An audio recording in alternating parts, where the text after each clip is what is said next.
Yo, what's up guys, it's Goose from Classic Komodo, and welcome to another episode of Whatchamacallit, a series full of what's up, what's changing, and what's new. So, now what?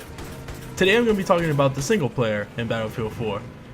Real fast, what you guys are seeing in the background, I joined a rush game, and I ended up being on the attacking team. I am engineer like I always am, but I decided to give the SG553 a chance. I don't play with this one too much, but in this gameplay I actually did really good with it. The only times that I've died, which was a few times, is just because I kind of bit off more than I can chew. But in the end, it was a very, very good game, and I think you'll enjoy it. Now, I know we're all here for multiplayer, but guess what? They also put a single player into the game, like usual, and even if you don't play it, it's there. Now, don't down it just yet. I did play the Battlefield 3 single player. I played it all the way through before I started with the multiplayer, which is shocking because usually I jump right into it. But it was actually very good. You know, the graphics were all there.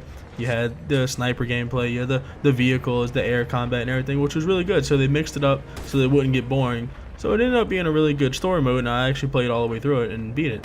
Now in this one, they're also gonna have something like that where they're, making it land, air, infantry, everything to keep it interesting. That way you don't fall behind, just go, oh wow, just another level of infantry, yeah, follow this guy, do this thing, So it's not gonna get very boring, and you're actually gonna be able to mix it up. But what we're really interested in is how they're gonna mix in this new naval warfare combat into the single player.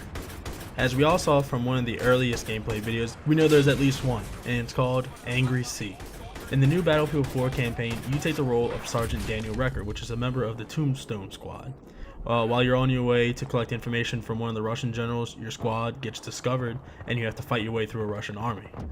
But there's no longer this 1v1 kind of thing going on, where it's just the US versus one other country. The Chinese are also in this one because they're mad because the US had something to do with an assassination of a really high-ranking Chinese politician. So not only are you going to be fighting on US soil in the water and on Russian land, you're also going to be fighting over in Shanghai. After rescuing an informant in Shanghai, you get sent over to Singapore to rendezvous with the rest of the US military. But when you get there, there's already a fight going on and battleships all over the place are being sunk. And that's pretty much what the trailer that we saw, that's where that takes place. After that, we're not sure just yet what goes on. Battlefield and DICE have pretty much just given us those details so far. So of course I'm gonna play it and talk about it in a later date after Battlefield 4 comes out, of course, and I finish up the campaign. Back to talking about what we saw from the actual trailer.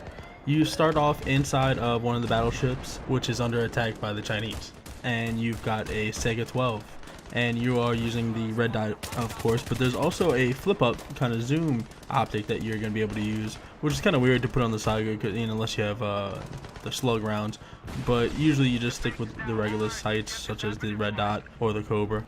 But after that, the carrier gets split into half, which is really just to show off all of the awesome graphics that they are upgrading to.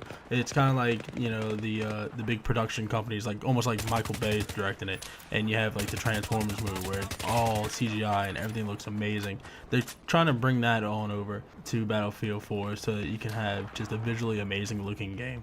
After that, the carrier kind of comes back together.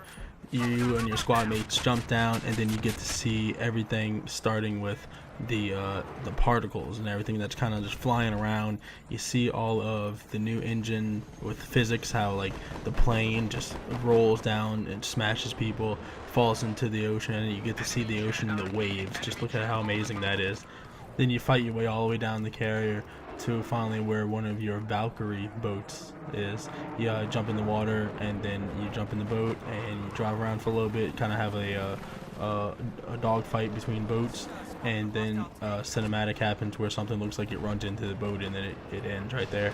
But so far it looks visually just amazing, and you get to see two of the new gun types, which is the AK-5 and the Ultimax 100. Now I'm also going to be talking about the new maps that are coming out that we got to see in the This Is Battlefield 4 trailer. Now of course in the trailer we didn't get to see full gameplay or anything like that. It was bits and pieces of 3 different maps that I believe that we got to see. The first one was Operation Locker, the next one was Gold Mud Railway, then Arecibo Observatory, and then lastly we got to see one that they haven't really named just yet. It's one of the ones with the giant levee that kind of breaks through and all the water comes through and it floods an entire city, and so it turns like an infantry based map into more of like a amphibious vehicle warfare kind of map.